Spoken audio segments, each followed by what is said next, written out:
Good morning, Dawg Nation. I am Brandon Adams, and this is DawgNation Daily, the daily podcast for Georgia Bulldogs fans, presented today by Meriwether and Tharp, pre-recorded on our way on a Royal Caribbean cruise this weekend. And I have to say that I thought we got off to a great start on this yesterday. Strong show, I felt like. Of course, ultimately, you're the judge on that, so your opinion matters. But I felt like we gave it our best effort to really get off to a good start. We're pre-recorded again tomorrow and then on Monday as well. And then back to normal again on Tuesday with no planned days off other than like 4th of July, which is a holiday. But no planned days off between now and really February. Like to us, the season ends in February, and or at least near February. And so that's basically what we kind of have planned here.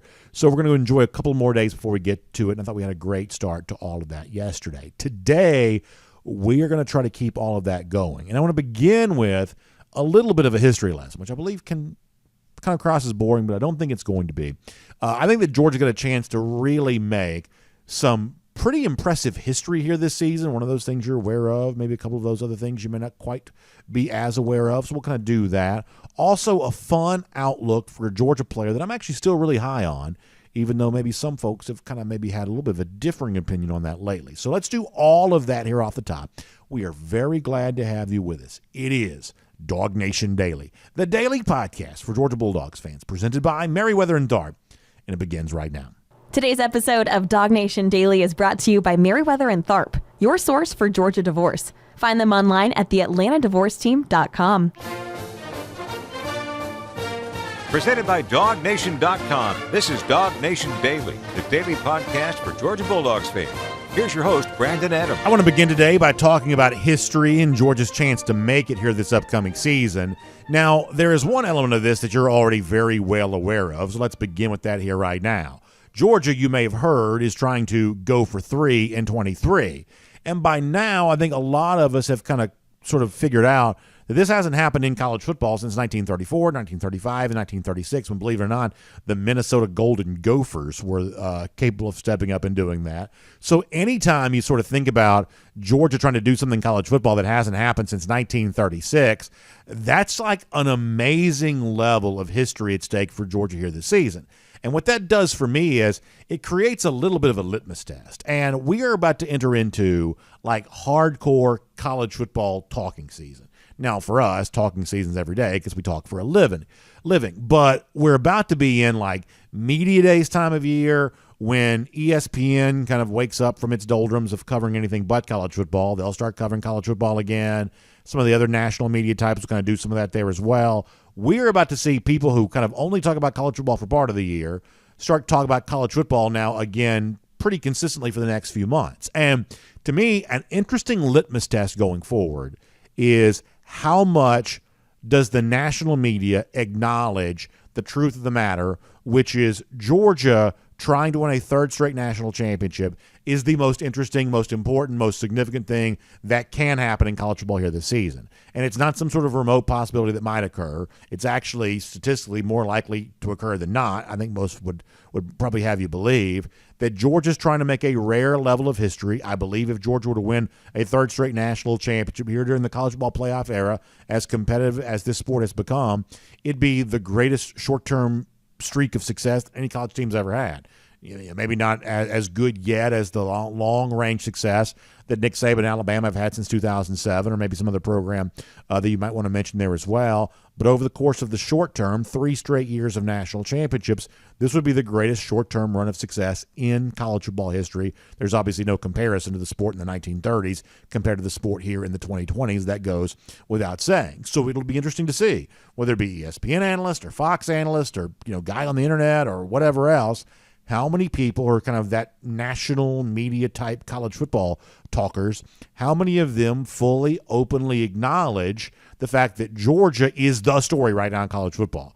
And you can get to Ohio State, Michigan in the Big Ten, and you can get to final year of Texas and Oklahoma in the Big 12, and you can get to Caleb Williams, Heisman Trophy winner out there at USC. You can talk about other stuff, but you got to acknowledge first that all of that is secondary. That's the undercard to Georgia trying to win a third straight national championship.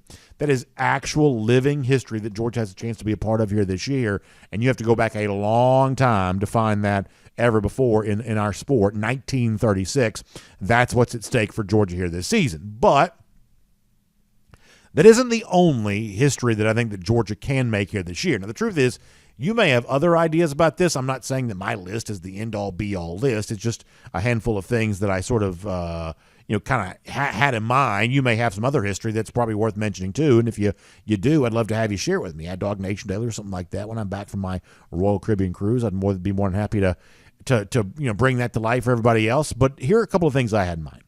In addition to trying to win a third straight national championship, Georgia also has to chance to make history by doing something it has not done since 1981 and 1982, I guess 80, 81, and 82, which is win SEC championships for a consecutive year. And listen, don't shortchange this here right now, because while a third straight national championship is the biggest thing that Georgia could accomplish, my guess is inside of Athens, there is probably a little bit of energy around trying to win a second straight SEC championship because of the prestige of winning this league here right now, prior to it going to a 16-team league next year in the final year of SEC East and SEC West divisions. With all of that kind of still in place as it has been, kind of closing that out with a second straight SEC championship, something this program has not done since the early 80s.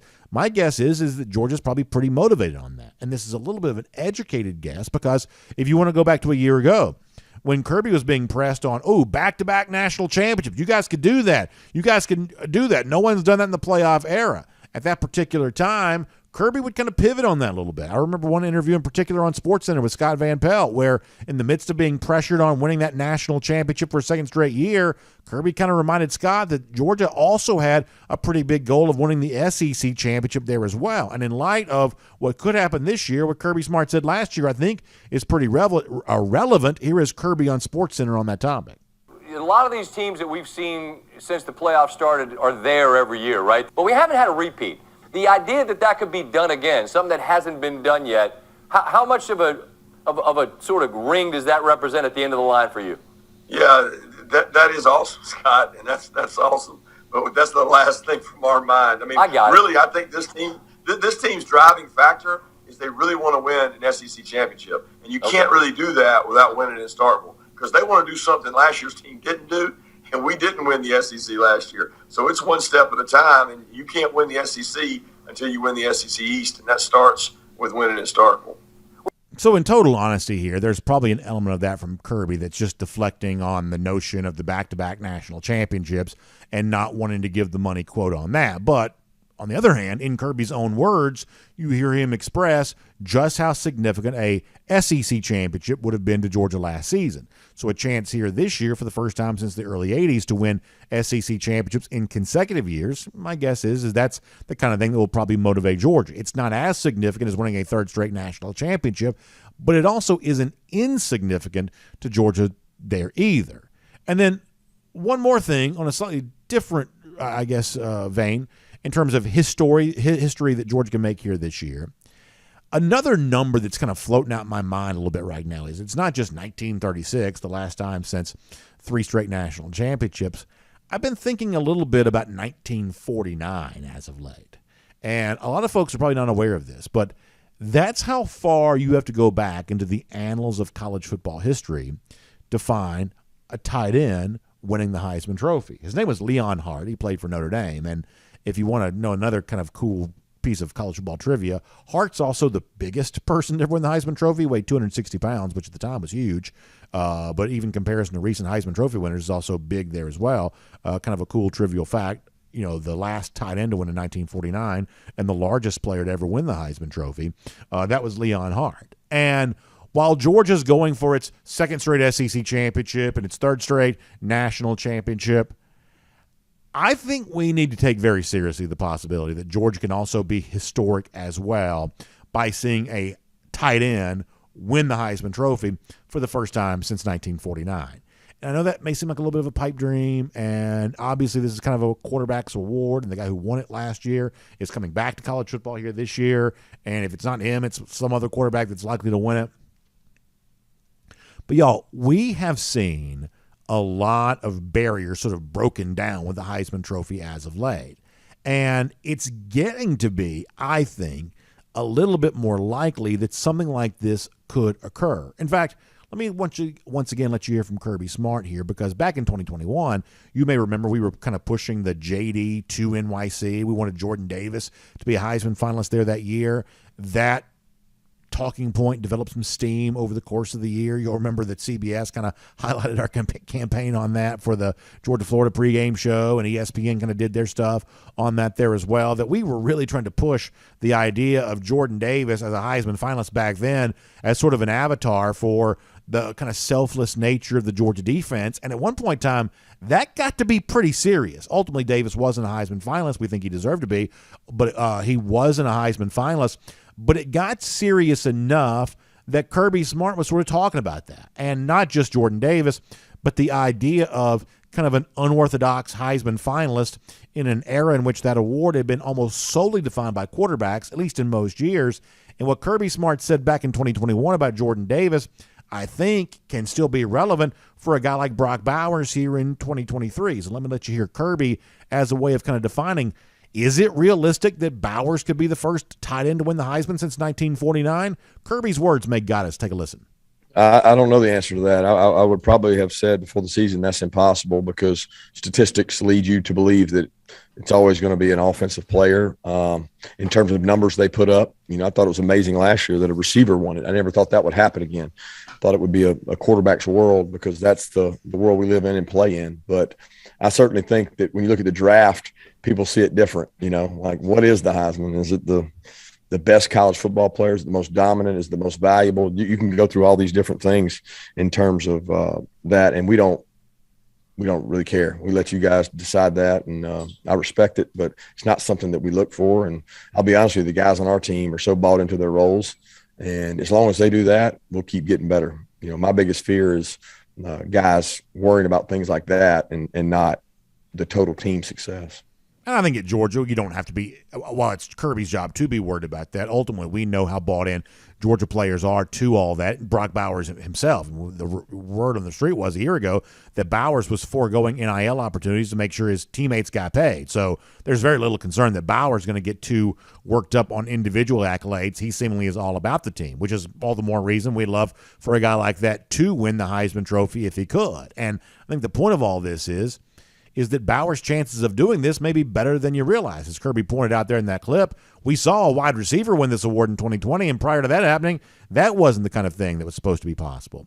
We talked in 2021 about Jordan Davis being a Heisman finalist. He wasn't, but Aiden Hutchinson from Michigan was. So once again, a little bit of unorthodox type Heisman candidacy, if you will. Also, Georgia, who is kind of a team sort of thought of as such a team concept where really very few players stand out above the rest.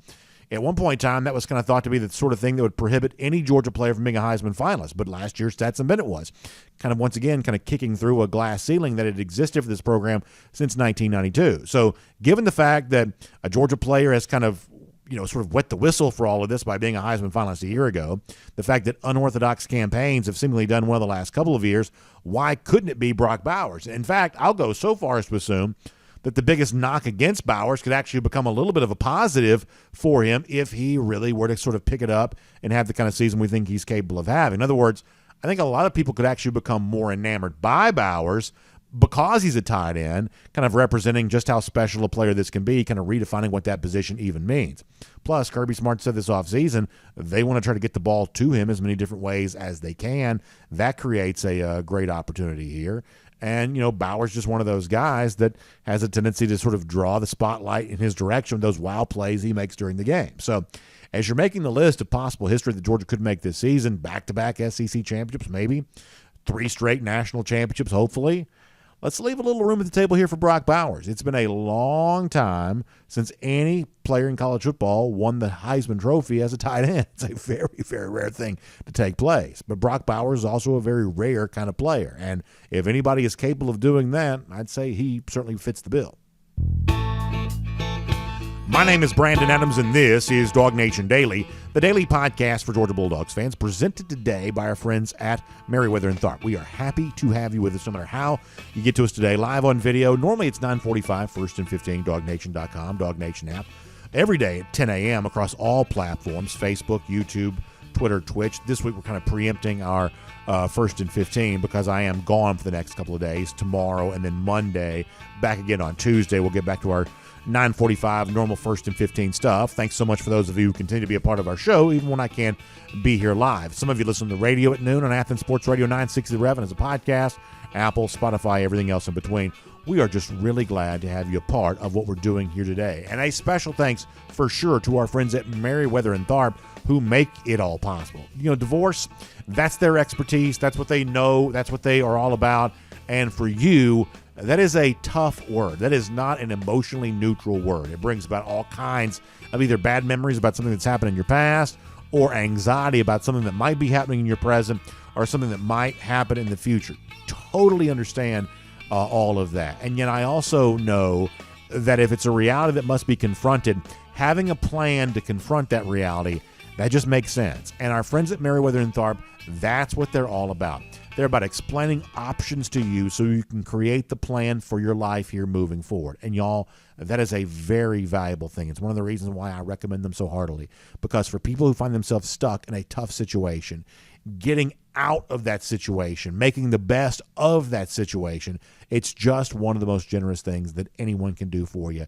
And our friends at Merriweather and Tharp can do that for you for sure. So go to their website, theatlantadivorceteam.com. That's theatlantadivorceteam.com. Take a look at all the free resources they provide, blog posts, podcasts, ways in which you can begin the process of educating yourself about what it means to get a divorce, specifically what it means for you, and then have a free initial consultation with one of those Merriweather and Tharp attorneys, and then make the decision if it's right for you to hire Merriweather and Tharp to handle your divorce process, because no one's going to work harder for you, no one's going to stand more steadfastly by you, and no one's going to be more committed to getting you into a successful next season of your life, more so than my friends at Merriweather and Tharp. So find them online today, theatlantadivorceteam.com. That's theatlantadivorceteam.com. Merriweather and Tharp is your source for Georgia divorce. All right, coming up in just a couple of minutes here, we're going to talk to Terrence Edwards. Fun conversation with Terrence where I present to Terrence some of the same over-under questions I've been doing this week. I talked about the Stetson Bennett thing yesterday. Mike Griffith kind of ran through a lot of these questions. We're going to do that with Terrence here in just a moment. But in addition to that with Terrence, one of the things we're also going to do is address the perception of Georgia with wide receivers. We heard some stuff earlier this week.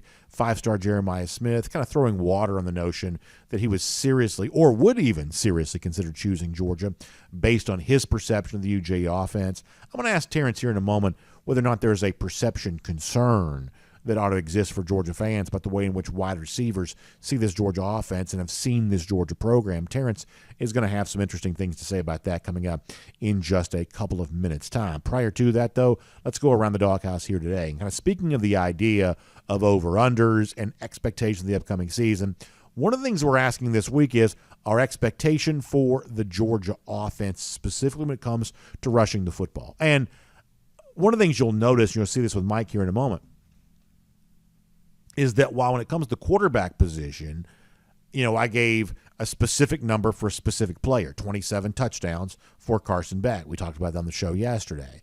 For the Georgia running back position, just given some of the uncertainty, this is one of the position groups we probably saw less of during spring practice. Kendall Milton was injured. Dejon Edwards was banged up. Branson Robinson also sustains an injury there near the end of spring. Andrew Paul is still recovering from injury.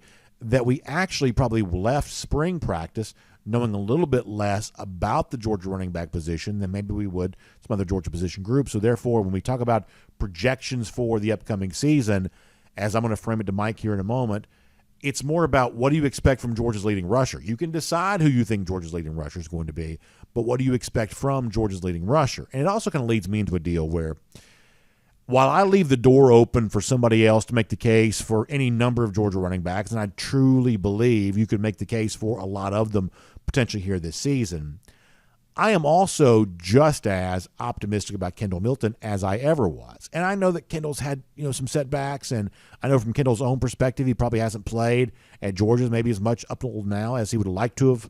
But boy, it does not change for me the belief that this can be, and I believe probably will be, a very special and successful season for Kendall Milton here coming up here this year. I just think his patience is likely to be rewarded. And I'm reminded of Kendall Milton's own perspective on this. If you want to go back to spring practice, looking at the Georgia offense, he was going to get a chance to be a part of it. Now featured Mike Bobo as offensive coordinator. And Kendall Milton, who wants to have a big year at Georgia, I think looks at Mike Bobo as the kind of offensive coordinator that can deliver that for him here this season, or at least create the kind of opportunity where Milton can deliver that for himself and make good and all the potential that he's always had here at UGA. I love the excitement that Kendall expressed about working with Mike Bobo. Let's get a reminder of just how profound that was going back to the spring. Here's Kendall Milton. Yeah, I'm definitely excited to partake in this office with Coach Bobo. Just seeing what he's put on in the past, just seeing the success that running backs have had in his offense, it just makes me excited. It makes me want to, go out there and just keep balling out, just keep working hard because the opportunity is on the table. For me, I feel like I've seen that, just seeing how much he's ran the ball and the stats in his past offenses. So, I'm excited for this year. I'm excited not just for myself, but for the whole offense to be able to go out there one last time and be able to have fun with the guys. Boy, I love that phrase at the end, being able to have fun. We've said for a good number of years here that if you want to thin slice the concept of Georgia football, if it looks like they're having fun, they probably are. And if they're having fun, they're probably successful in the last couple of years. Georgia football's never been more fun to watch than it has been. A reminder of just how true that is from Kendall Milton. And the number that we've set here this week for the Georgia leading rusher is 843 yards. I'm going to talk to Mike Griffith about that here in a moment. But as a precursor to that, I will tell you that not only do I think the Georgia leading rusher exceeds that 843 yards, I believe it's going to be Kendall Milton who does that. And that may seem overly ambitious. We have a tendency to bet the over probably too much during the offseason.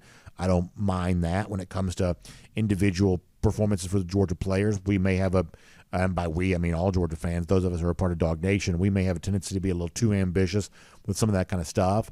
But at the same time, I kind of value contrarian thinking. And there's a level of skepticism right now about Georgia running backs and their health and whatever else. I'm just not going to match that skepticism. I'm really not. I think this is potentially a very deep position group. And if the Georgia passing offense functions as well as I think it can, I think that creates opportunities for the Georgia rushing attack. And if you want to just sort of keep this in mind from a sort of more practical standpoint, Georgia could be up big in a lot of games here this year. And opportunities for running backs late in the season. This has been the kind of place where a lot of running backs, if you look at some of the big rushing totals for SEC running backs in recent years, a good portion of some of those big rushing totals have come late in games in which their team, especially think about Najee Harris in Alabama or something like that, late in games, big lead, chewing up rushing yards. That's been a big opportunity for some SEC running backs, and I believe it could be a big opportunity for maybe a couple of Georgia running backs here this year. But one of those for me is Kendall Milton. That's not the question I'm asking our folks this week. I'm just simply asking them to give their outlook for Georgia's leading rusher. But I'll give you a name here. I believe it's Milton. I believe he goes over 843 yards, which puts him in the category of where a Kenny McIntosh and Zamir White have been the last couple of years for UGA. I think the Georgia rushing attack is likely to be in good hands, in other words, here this season, despite the fact we didn't get a chance to see much of that position group back during the spring. That is Around the Dawghouse here on DawgNation Daily, presented by Merriweather and Tharp here today. Before we're done, I gave you my predicted order of finish for the SEC East yesterday. Actually, I'm doing the SEC East here today. So we'll do SEC East here today. We'll do SEC West tomorrow. That will be a really fun time as we kind of go on the record and start to make our official predictions. I joked about this earlier this week. On Monday, I'll give you my playoff picks. I'm not too excited about those. It was sort of the best four I could come up with, but I'm not quite so confident about those. My order of finish for the SEC, I probably feel a little bit better about that. And so we'll get to that coming up in a couple of minutes' time. But for now, on the outlook for Georgia this upcoming season, answering my over-under questions, let's do some of that with our buddy Terrence Edwards here right now today on DawgNation Daily, presented by Merriweather and Tharp. We will look forward to doing that and glad to have all of you with us here today. From Athens and across the SEC or wherever the recruiting trail may lead, here's a DawgNation.com insider. And here on DawgNation Daily, presented by Merriweather and Tharp, happy to have Terrence Edwards, the great former Georgia wide receiver, in the program.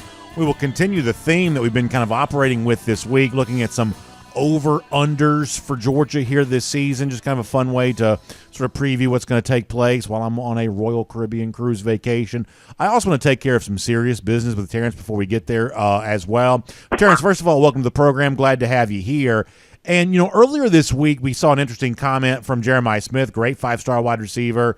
Obviously, he's going to Ohio State, and he's seemingly remaining steadfast in that commitment. We know how great they are in terms of producing terrific wide receivers. But Jeremiah also said that, he wasn't really sure that Georgia threw the ball enough for someone like him, and if he were to make a different decision other than Ohio State, that Georgia wouldn't even necessarily be his number 2 choice. They may be as far down as number 3 or something like that. And it kind of circles back to a discussion that we've had before here about the perception of Georgia wide receivers among elite wide receiver recruits such as Jeremiah Smith. Now, the numbers tell a pretty good story. Georgia certainly scored plenty of points, and, obviously the productivity has been, pretty high here the last couple of years. But still, for a guy like Jeremiah Smith, that old perception of the Georgia wide receiver situation still kind of lingers a little bit. How much do you think Georgia needs to do something about this, Terrence, and how much, can Georgia necessarily do about this? Necessarily, I don't think we need to do anything about it. I think we have brought in a lot of talented receivers that fits what we're trying to do. Sure, he has a perception, but if you just look at the numbers last year, we threw for over 4,000 yards last year on the amount of number of games that we played in. Yes, we haven't had any 1,000-yard receivers, but we have had very productive. I mean, if you look at Brock with his 900 yards, plus, you look at Ladd McConkey with his 700 yards plus. So you necessarily doesn't, I would love to have the talent that Jeremiah Smith brings to the table. He's very talented, but Georgia's also been able to find talent like Ladd McConkey. They've also been able to find guys that nobody really knows about that are great wide receivers. So, yes, I would love that type of receiver, and we will get those guys and, AJ and George Pickens. But necessarily we don't need them. Clearly we don't, because we want 2 back-to-back national championships. So with that in mind, we're going to transition here and talk about some of the expectations for Georgia this year. We're going to do this via over-under. So I'm going to give you a number, and you have to tell me if you think Georgia's going to go over that or under that here for this year. It's just kind of a fun way we're going to do that. And starting with kind of the passing game and looking at the guy I think we presume to be Georgia's starting quarterback right now, Carson Beck. I have set, Terrence, the over-under total here at 27 touchdown passes for Beck here this season.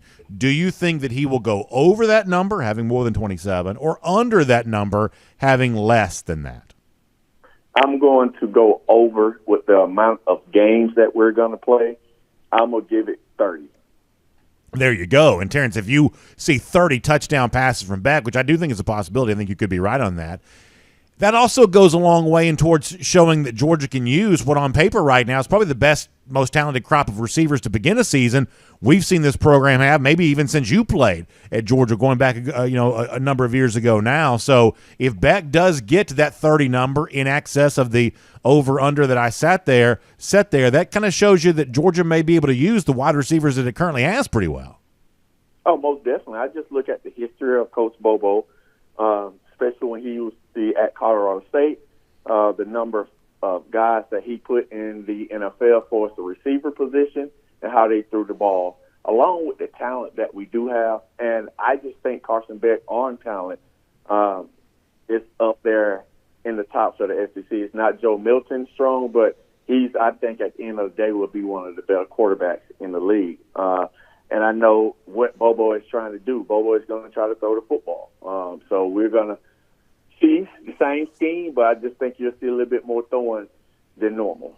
So this is exactly how this game is played. Terrence, you're off to a great start with that. I want to look at a different aspect of the offense here right now. Now, in the case of the quarterback position, I gave you the specific name, Carson Beck. When it comes to this next question, I'm not going to be so specific with the name, but I am going to give you a number. How about over or under 843 yards for Georgia's leading rusher here this season? Will the leading rusher for Georgia, whoever it ends up being, be over or under 843 yards? I am going to say under. Okay. I think the running back by committee is going to be something that we we delve into. I think with Kendall Milton, I would say he's probably going to be the leading rusher. Yeah. But we also got to take into account the injury history that he's had. So I'm going to say under.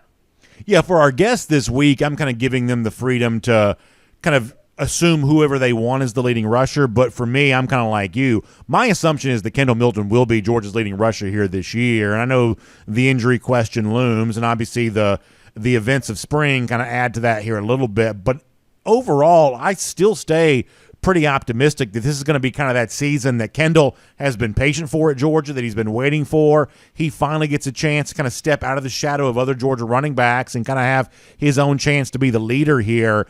That Milton is my assumed leading rusher, and it sounds like you feel the same way.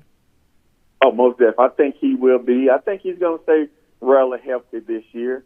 But as you can see, the last 3 years, we have definitely did the platoon at that position. But I do believe Kendall will be our leading rusher. All right, so moving to the other side of the ball here for a moment. Here's how I'm going to set this for the defense. Over or under 3 first-team All-SEC players at the end of the season. Over, under 3 first-team All-SEC defensive players for Georgia. Okay, let me look. So I'm going to take Malachi Stark. Okay. I'm going to take Smile Monday. Okay. We could go with the 2 linebackers. Yep.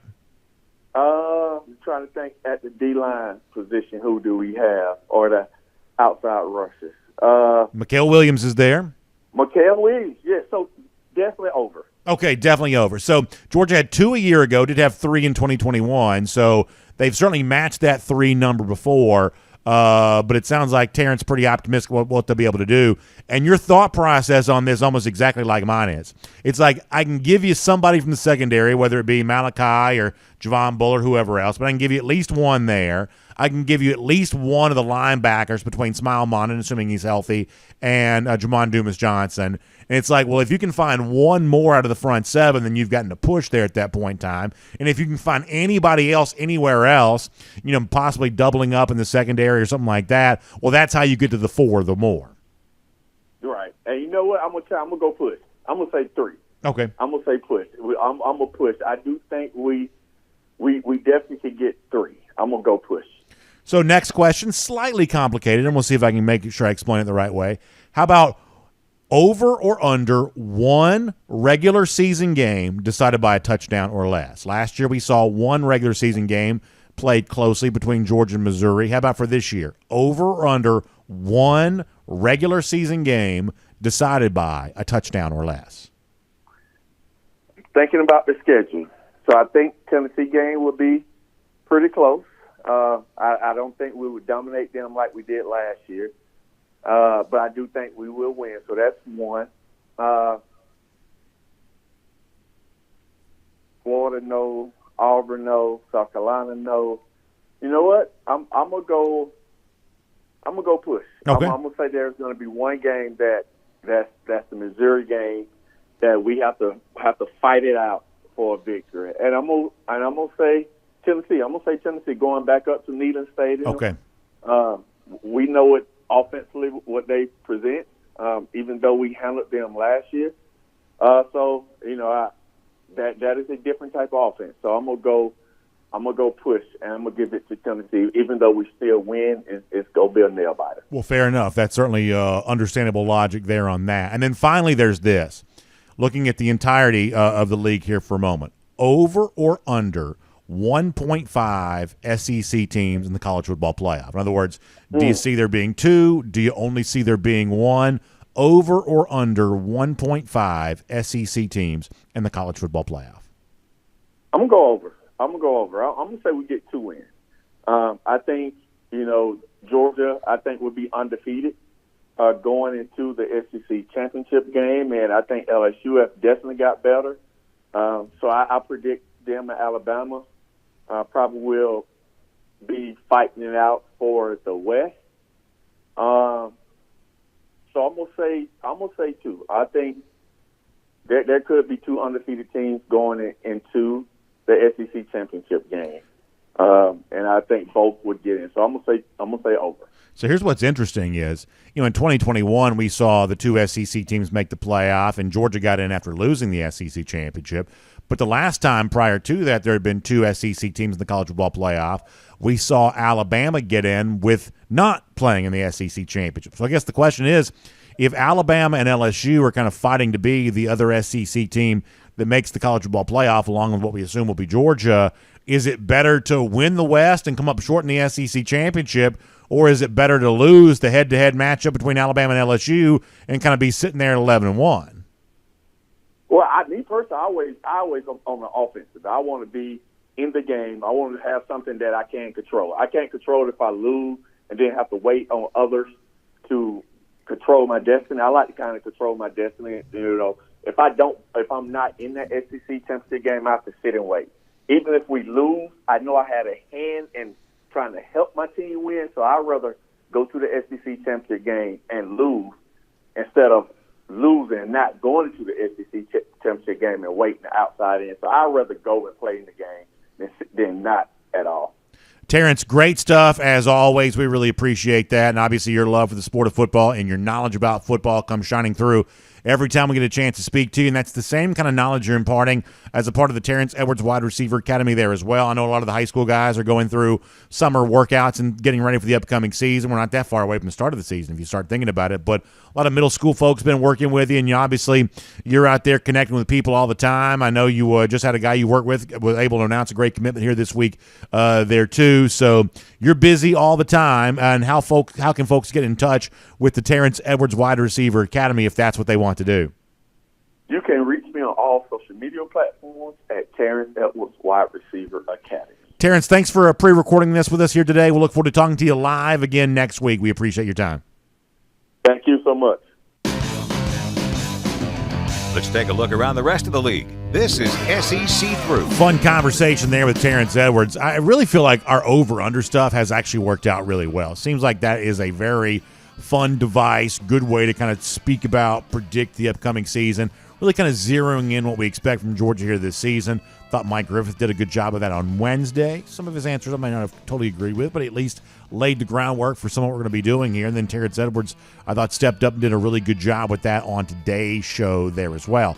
Tomorrow, our guest is Jeff Sintel, and I had initially planned on kind of doing some of the over-under stuff with Jeff. We actually just got into a lot of the regular recruiting stuff that's in the news as of late, and so ultimately we ended up not really having time for that, but we're still making, I think, a lot of good use out of that over-under concept in terms of kind of laying the groundwork for exactly what we expect from Georgia here this season. Now, for now, we want to go cruising around the SEC, courtesy of Royal Caribbean. It's actually been a really fun week around DawgNation because we got a chance to make a huge announcement earlier this week. That is the fact that the DawgNation Cruise is returning in 2024, and it is literally bigger and better than ever. Now, how specifically would you say that's true? Well, it's because for the first time ever, the DawgNation Cruise is going to set sail on board an Oasis-class ship. That's exactly right, an Oasis-class ship, Allure of the Seas. That means all of those gigantic neighborhoods and really fun things that only the largest class of ships that sail at sea can offer for you. That's what we're going to have in store for our DawgNation Cruise. That means the Central Park. That means the boardwalk. That means the Aqua Theater on the back of the ship. That means so many fun and special things that you only get on an Oasis-class ship like Allure of the Seas. It's the first time ever that an Oasis-class ship is going to be taking these 3- and 4-night sailings. Our cruise, obviously, itinerary is a 4-night sailing. It's April 22nd through the 26th here in 2024. It's going to be going to Nassau in the Bahamas, Perfect Day, Coco Cay. You've heard me talking about that a ton. And we've only got room for 200 staterooms on this cruise. It's bigger than ever before, and the demand is already sort of matching the size of the DawgNation Cruise. That means you need to get going on this right now. Not too soon to start thinking about spring of 2024 and a great travel opportunity. Go to royaldogs.com. That's the website, royaldogs.com, and you can plan to be with us on our DawgNation Cruise coming up in April of 2024. I cannot wait for that. All right, so I told you yesterday what we'd do today as a part of some pre-recorded shows why I myself am enjoying a Royal Caribbean cruise vacation. It's time now, kind of midsummer, to get very serious about the official predictions. We're a couple of weeks ahead of SEC Media Days, where a lot of this stuff kind of gets cemented in stone. So it's time for us to kind of go ahead and do our prediction stuff. So as a part of cruising around the SEC, courtesy of Royal Caribbean right now, that's what I want to do. I'm going to begin by giving my official SEC East predictions. And I was thinking about that this week. And listen, I would obviously take this version of reality over anything else, 7 days out of the week. But it did occur to me. I'm someone who's kind of always been sort of someone who loves shouting into a microphone about college football. That's just my thing. I love doing it. And making preseason predictions is a big part of that. And listen, half this stuff ends up not coming true. A lot of this is just sort of the best guess you can make. Some of this is sort of a little bit of a stretch just for fun. But whatever it is, whether it's a prediction that comes true or one that doesn't come true, I love making preseason predictions. And I have to say that a weird byproduct of Georgia being as good as it has been, it's sort of taken some of the fun out of doing preseason predictions. In other words, what's the point of predicting the order of finish in the SEC East? Whoever finishes 2 through 7 in the final year of the SEC East, by the way, we assume that Georgia will run away with the division. So it's almost rendered irrelevant, the idea of making preseason predictions, but I still am going to do them. But it's just kind of funny. There was a time in this show's history where even picking Georgia to win the SEC East would have been a little bit of a headline grabber. Hey, I believe that Georgia can win the East this year. There was a time in which we kind of made some headlines and we kind of came up with the concept of own the East. Do you remember that? Own the East, the idea that Georgia would not just win the division this year, but it would kind of control the division every year. Well, folks, guess what? That prophecy has been fulfilled. That's exactly the way that the world works out right now. So with that in mind, this is the final time we will ever do preseason predictions for the SEC East, because after this year, the SEC East is no more. We don't fully know what the future of the SEC scheduling model is going to look like, but we do know there is no SEC East. So this will be the last year we ever do this. Let me throw this on the screen for those of you watching on video. Here's my predicted order of finish for the SEC East. I'm going to start from the bottom here and work my way up. Vanderbilt, worst team in the division. They're better than they used to be, but they may not quite be as good this year as they were last year. They actually won a couple of SEC games a year ago. I like A.J. Swan at quarterback. I like some of the stuff that Clark Lee is doing. I just think SEC wins are hard to come by. So even an improved version of Vanderbilt from where they were a couple of seasons ago, still fairly easy to sort of pencil them in down there at the bottom. I've got Missouri at number 6. This is a team last year that obviously Georgia got, a pretty stern test from. We know the story here. They are good defensively. Luther Burden is really about the only thing they have offensively, though. I think the quarterback competition is pretty interesting there. Jake Garcia comes in as the Miami transfer, former touted recruit, but really not really shown you much in a college uniform as of yet. I predicted a couple of weeks ago that I thought that Eli Drinkwitz might be the most likely SEC coach to get fired. And I don't have much reason to change my mind on that right now. He needs to be better offensively, especially when that's kind of the side of the ball that he would have some expertise on. So for now, Missouri's a team we can put in at number 6 in the SEC East. I've got Florida at 5. I'll admit that Florida's a little bit of a swing team here, in that some of the math nerd types actually like Florida a little bit this season. I don't see where that comes from, though. You're talking about a team that's very likely to start Graham Mertz at quarterback. That is no recipe for success. You're just looking at a team that, their overall blue chip number is like 60-something% or something like that. So there's a decent number of former 4- and 5-star recruits on this roster. After all, while Dan Mullen ultimately got fired for not being a very good recruiter, the truth is that Florida was still out recruiting most teams in the SEC just based on the geographic advantage that it had. But when you hear that number, hey, more than 60% of this roster is former 4- and 5-star recruits. When you actually see them on the field, when you see the Gators on paper, I think sometimes you're left to conclude, well, where are these guys? Where are all these former 4- and 5-star recruits that supposedly exist on this roster? Where are the blue chips here? They're clearly, I don't think, along the lines of scrimmage. I expect Florida to be, pretty weak on the offensive line and not great on the defensive line either. Very young defensive coordinator. Keep that in mind here, too. The possibility exists they could find a win or two, steal them somewhere. But the truth is, I just don't see any realistic scenario where they're any better than 4th best in the SEC East, or I should say 5th best in the SEC East. They may be lucky to get there. Kentucky, I've got at 4th. I don't have much to say about them. I think the return of Liam Cohen, his offensive coordinator, probably makes a pretty big deal here. Transfer quarterback, they're going to kind of lean on there too. This will probably be a typical Kentucky team. Hard to beat, but collecting a handful of losses, about middle of the pack in the SEC East, and just as boring as paint dry to watch play. That's, I'm guessing, what you get from Kentucky. That's typically what you do. The only thing I have that even comes close to warranting a little bit of an eyebrow raise, a little bit of a surprise, I do have South Carolina ahead of Tennessee. My prediction is that South Carolina will win enough games to be second in the SEC East. Obviously, I've got Georgia winning the division. Spoiler alert, I don't believe Georgia loses. No, neither do you. So the only thing I've got that even kind of comes close to being a little bit of a surprise, I've got South Carolina at 2 ahead of Tennessee. Let me make my case for this just briefly. I've told you before, I believe that Tennessee is going to lose 3 games in the SEC here this year at least. I believe it loses at Alabama on 3rd Saturday in October. It's clearly going to lose to Georgia. And I also believe that Texas A&M on the road beats Tennessee there as well. So if you've got 3 SEC losses for Tennessee, is there a way that South Carolina could avoid that 3rd SEC loss and actually finish ahead of Tennessee in the division? I think there's a path forward. Now, keep in mind, South Carolina plays a couple of tough non-conference games. It's actually a slight point spread underdog to begin the season, neutral site against North Carolina. That's Drake May on the other side there for the Tar Heels. And obviously, Clemson at the end of the season, a game that South Carolina won a year ago. That's a tough non-conference game. So both those games could be losses, and South Carolina could still finish second in the SEC East, as you know, because this is only about your conference record. So you're going to lose to Georgia. Obviously, that's a given. Can you find a way to only lose one other SEC game if you're South Carolina? Keep in mind there is a very difficult stretch for the Gamecocks. I'm going to assume a victory home against Mississippi State. Then you've got a stretch of, 4 weeks in a row where you're at Tennessee, Florida, at Missouri, at Texas A&M. So the game that I think that Tennessee loses to Texas A&M, South Carolina is going to win that on the road. But the deal here is you've got to split with your 2 road games, Tennessee and at Texas A&M, and you got to find a way to win at Missouri. Now, keep in mind, South Carolina, since Eli Drinkwitz has been head coach, South Carolina has not performed well against Missouri, so that's actually a bigger game than you might realize there. But after that, you're talking about closing out your SEC slate against Vanderbilt, Kentucky.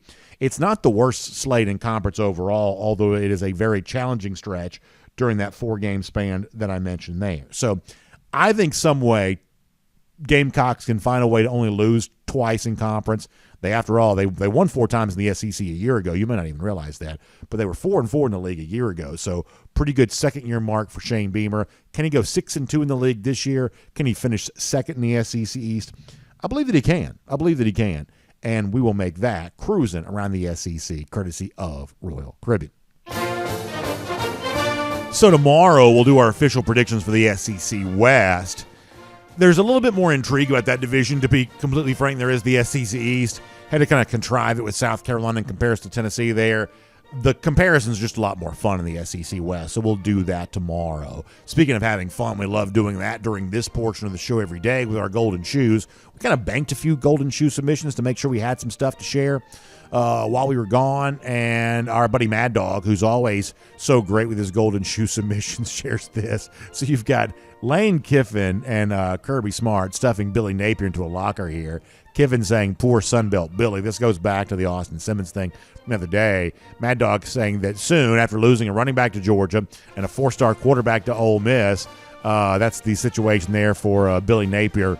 Of course, the Florida fans will say, well, what about this guy? What about that guy? They've certainly had their share of recruiting wins as of late. I don't think Kirby Smart's word anytime soon. And I think that's a very funny Golden Shoe submission from our buddy Mad Dog.